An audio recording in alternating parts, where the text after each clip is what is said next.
技术的一个就是说专业的拥有者，他是利用的是表面包被于氧化钛，就是 titanium 这样。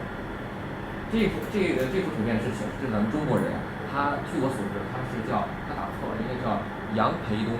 杨培东他是纳米技术的之父，他原来是在哈佛大学毕业，博士毕业以后在伯克利分校，他是领军人物，纳米技术的领军人物。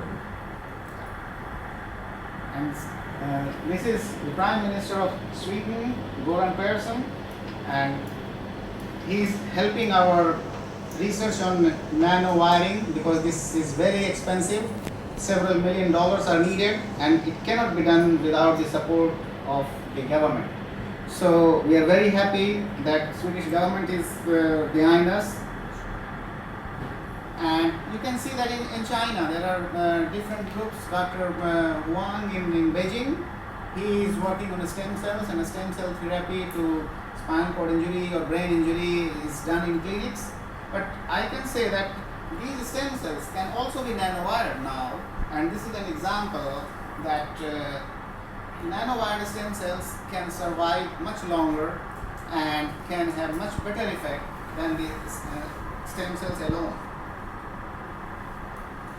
These are certain papers we have published on nanowiring, and it is also written a comment by Nobel laureate Andrew Shalley.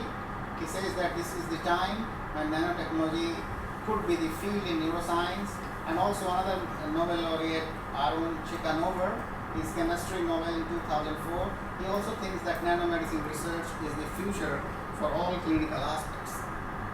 就是第一幅图片呢，是跟这个瑞典的一个总理照的相，他非常高兴，因为这个瑞典政府的支持研究纳米线这个药物、纳米线这个技术，因为这个是非常 expensive 的，是非常贵的。后来呢，他又在中国人有一个，刚才那幅图片是大鼠的胚胎干细胞，它利用纳米线技术呢，能够使它的一个更长、更有效，活性提高。So we have also support of this is former governor of Arkansas and his wife, and this is my wife. So they invited us for a function because we are working for Arkansas State and also working with US FDA and US Air Force Research Laboratory in Dayton, Ohio. 这位是阿肯色州的第43届州长，他叫 James Tucker， 是个民主党成员。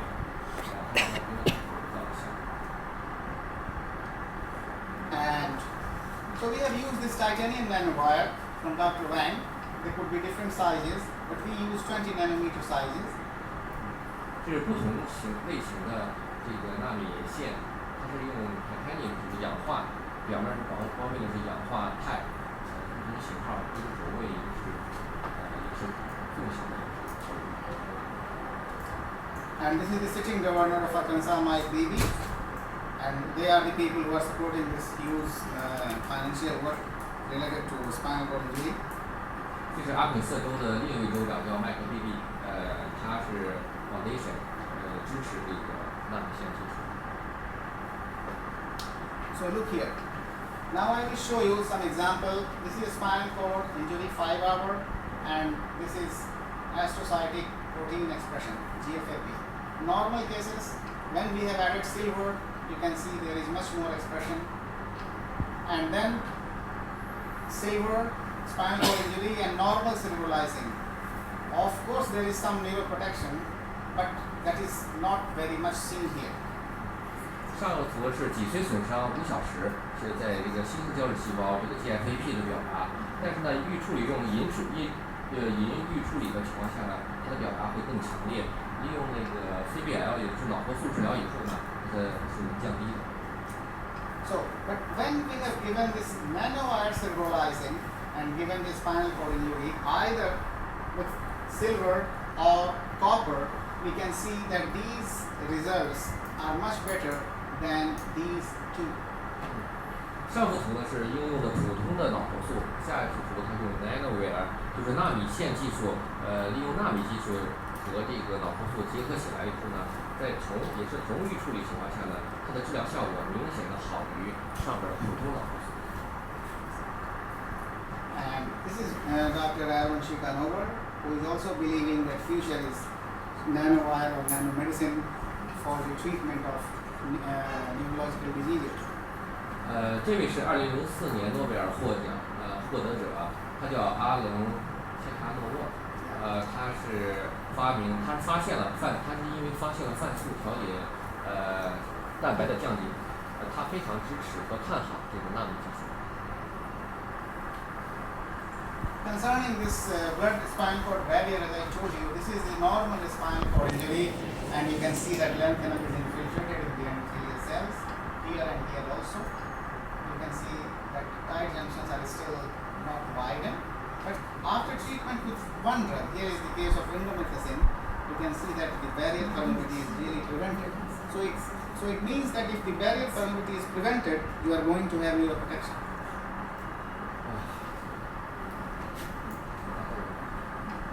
它就是说，脊髓损伤不小以后，它这个蓝的这个金属蓝的这渗出是增加的，对吧？然后它利用这个区域处理，用什么处理治疗呢？就是消炎痛治疗 ，indomethacin right？indomethacin 就是消炎痛治疗，这脊髓损伤以后，它的渗出是减少。抗炎作用，抗氧化应激作用。So now you see the effect of cerebrolysin. This is an example after spinal cord injury. This is the mean negative amplitude of evoked potential before injury. After injury, it always becomes 0. And when we have given cerebrolysin, it can restore here. What's the meaning of MLP abbreviation? This is the mean negative amplitude. This is the microcode. 这是关于我不太懂，这是一个关于脊髓诱发电位的 MNP， 就是最大的 negative peak， 就是说最大的一个负风。在对照组的情况下，最大的负风呢，相当于微幅是100多，它脊髓损伤以后呢，它的负风是降低的，波幅是降低的。利用 CBL 治疗的脑红素治疗以后，波幅又回升到原来的状态。This is the latency, this is the control. Latency has increased after injury, but cerebrolysin was not very effective in reducing the latency. 它这是说 MNP 是最大的这个波幅的潜伏期呢，对照组呢相当于4毫秒。脊髓损伤以后呢，它潜伏期会增加的。利用脑波素治疗以后呢，潜伏期没有改变。But cerebrolysin was able to reduce expression of early genes like CFOS. This is the untreated and this is cerebrolysin treated. CFOS expression is reduced. 这个图显示一个电镜状态下，是电镜已经做出来，它是显示脑活素可以降低 CFOS 表达，在脊髓损伤当中降低 CFOS 表达。The same thing also happened with C-Jun. You can see this is the untreated group here. And cerebrolysin was able to also reduce the C-Jun expression, means it is working at the level of molecular level inside the cell, because it is not allowing gene expression to increase after injury. 这是左侧是未处理的，右侧是处理的，就是说 CBL 治疗的脑活素治疗的，它可以降低 C 状的这个表达，在脊髓损伤中的表达，也就是减轻它的这个炎性释放，是吧？分子那个时间被抑制。So concerning to the measurement of blood spinal cord barrier using iodine, here you can see that this is the control after injury. This is T9, cerebrolysin, T9. This is control T12, injured T12, and cerebrolysin T12. Means this is before lesion, after lesion. So the cerebrolysin was able to reduce the barrier permeability both above and below the lesion site after a spinal cord injury. 它是研究脊髓损伤这个血脊髓屏障，相当于碘的渗出率，也就是它的通透性。第一幅图呢是对照组胸瘤水平，第二组呢是BF 这是损伤组，这是损伤组。胸瘤呢，第3个是胸瘤水平的脑活素治疗组，第4呢胸12的对照组，胸12损伤组和胸12的脑活素治疗组，明显看到它的胜数会降低。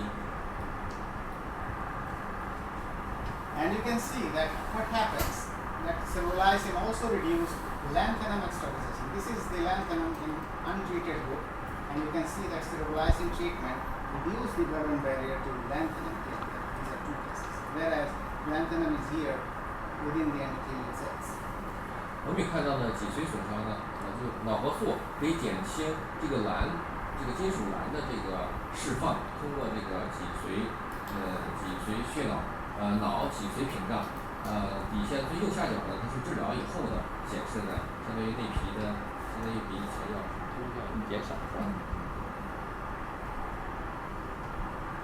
？The same thing happens with edema formation. Spinal cord water, this is the control level. After injury and cerebrolysin given has really reduced near normal level after spinal cord. 这幅表格呢，这幅图表呢显示是在胸瘤水平脊髓损伤的一个水肿的改变，也就是脑脊髓的这个含水量的改变。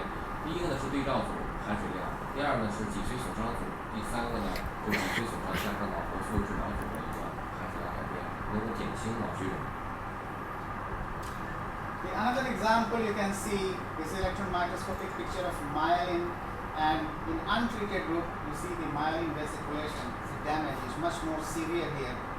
Indomethacin treatment, I have given you one example, was able to reduce, this picture is much better than this one, but look at cerebrolysin, this has dramatically reduced this myelin vesiculation even better than cerebrolysin, indomethacin, if given here 30 minutes to 1 hour after injury. 这个我听的是个随什么？它是看随myelin vesiculation. These are myelin diagrams, and they are splitting after injury. Here they have split. 左侧是一个未治疗组的一个颈椎损伤，中间呢是一个消炎痛治疗组的一个损伤，最右边呢最好的应该是脑活素治疗组的颈椎损伤。它这个是指的是 myelin 是随，我听感觉是随什么？髓鞘。And here you can recognize we were in Shijiazhiang with Professor Funks. You can see that 和平医院跟冯教授。11 or 10, I don't remember. 2011 or might be 10, 2010. 2010年或2011年他来过石家庄，就是跟那个和平医院的专家冯教授聊一下。So what could be the mechanisms behind cerebrolysin? As I told you, that everything is cellular stress. So here we measure heat shock protein as a measure of cellular stress. You can see here after 5-hour injury, massive upregulation of heat shock protein 72 kilodalton. But you can see after cerebrolysin, the expression of heat shock protein is much less severe than in untreated group. 这是一个脊髓损伤热休克蛋白 HSP72PD 的表达。它是未治疗，这左侧呢是脊髓损伤5小时呢，看到的热休克蛋白 HSP 的表达非常强烈。右侧呢是脑活素治疗以后呢，能够把转诊，能够降低它的表达，比以前要好。Then I'm showing you last few slides about brain injury and cerebrolysin. So here you can see cerebrolysin in closed head injury. Closed head injury increases iodine, edema formation, reduced blood flow, and increased cell injury. Okay. Cerebrolysin given in closed head injury 2 hours after, it has reduced all these values. You see, even the blood flow is higher and cell injuries were less. But when we have given nanowired cerebrolysin, you can see the values are almost near normal. Here you can see 0.78, 76, 98. This is the blood flow is increased and the cell injuries were much less severe here. Control values are, you can see, they are much less. Cerebrolysin nanowire itself does not produce brain injury. As you can see that the values are almost negligent. 这幅图表显示是闭合性颅脑损伤治疗呢，它闭合性颅脑损伤5小时呢，可以显示呢，这个碘这个131渗出率增加、通透性增加、水肿增加、脑血流量的降低和细胞损伤的增加，细胞就是神经元损伤的增加。利用这个脑活素呢治疗以后呢，可以降低它的渗出率，减轻它的水肿，增加它的脑血流量，还降低这个细胞死亡。但是呢，我们用的 nano 用纳米技术应用脑活素以后呢，它的效果更明显。最后一个呢是 control 是对照组，倒数第二呢是单用 nano 就是纳米的这个脑活素呢，对脑组织是没有损伤的，跟对照组是一样的。The similar thing is also happening in open brain injury, and here you can see that after 5 hours, these are the values. Cerebral blood flow is reduced, cell injury has increased. Cerebrolysin alone was able to reduce all these things, but much less as compared to nanowire cerebrolysin given 2 hours after.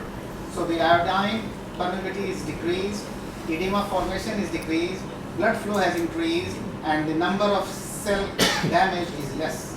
And as usual, nanowire cerebrolysin alone did not do anything.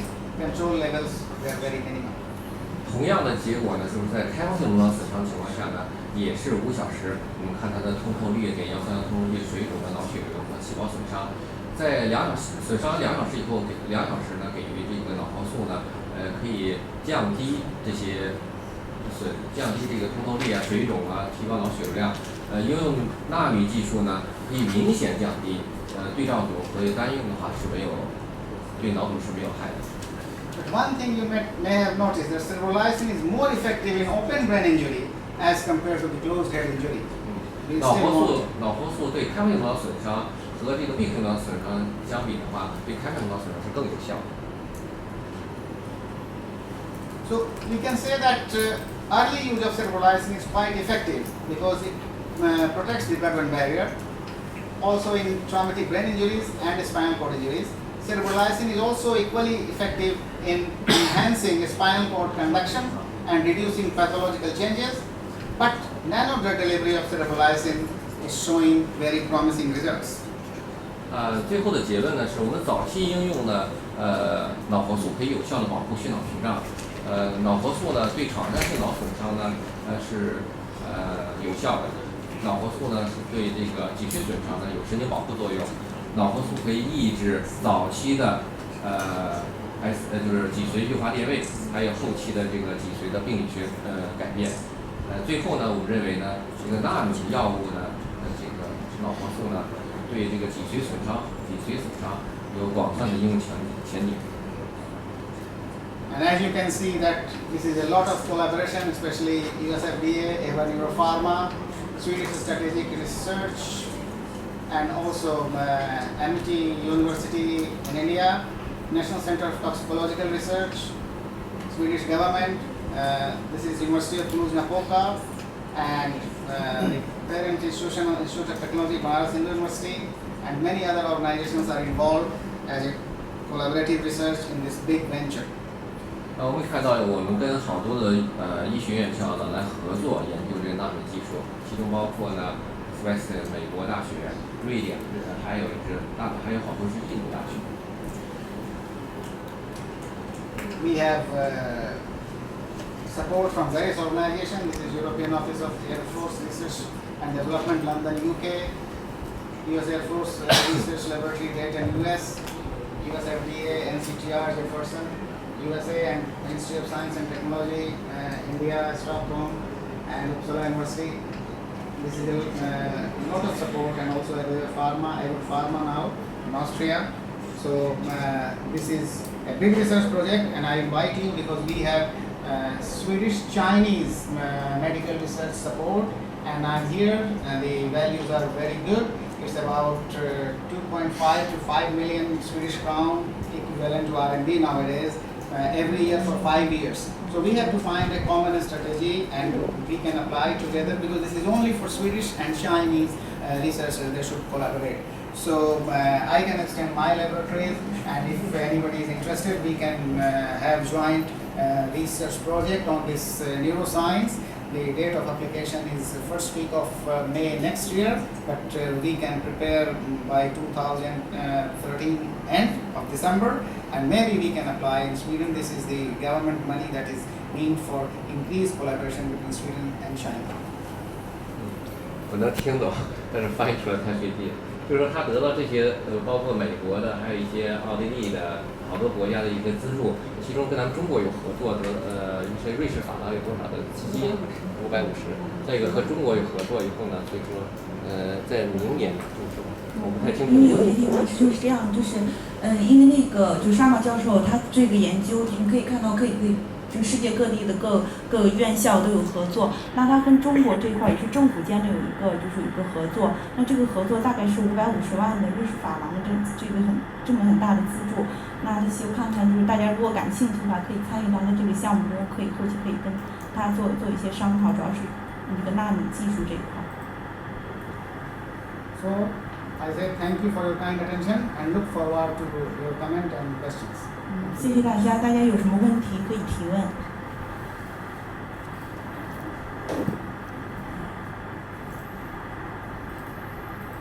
Yes, please. I have one question. Please. Do you know the pediatrics? Pediatrics. Pediatrics, yes. Yeah. Did you have to the experiment?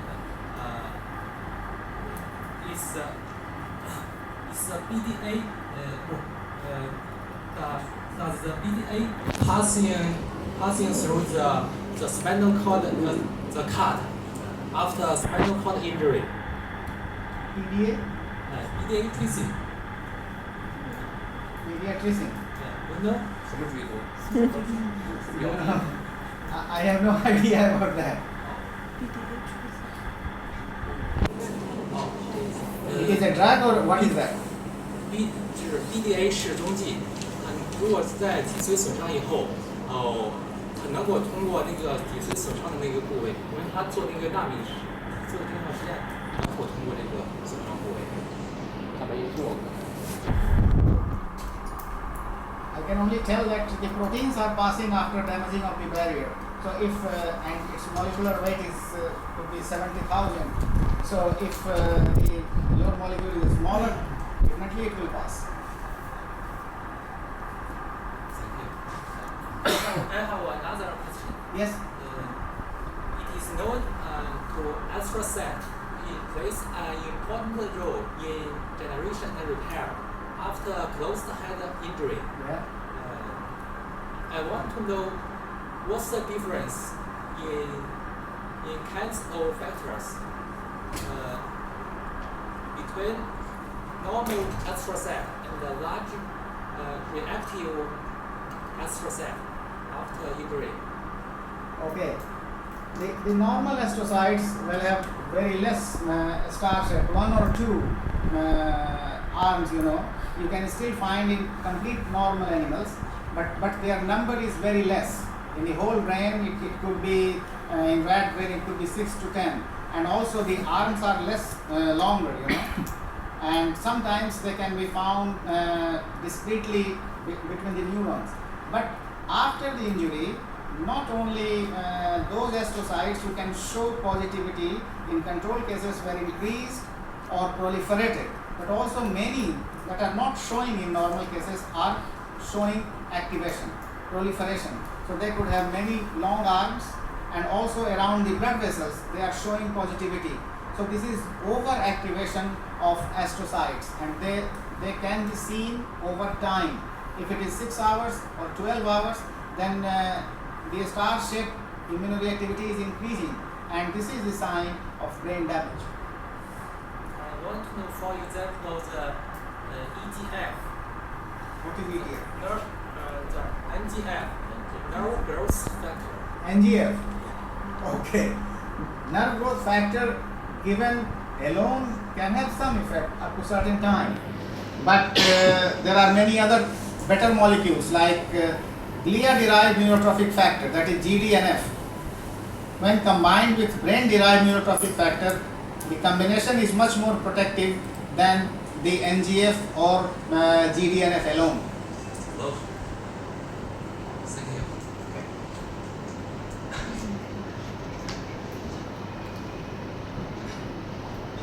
Thank you. Any other questions or Comments?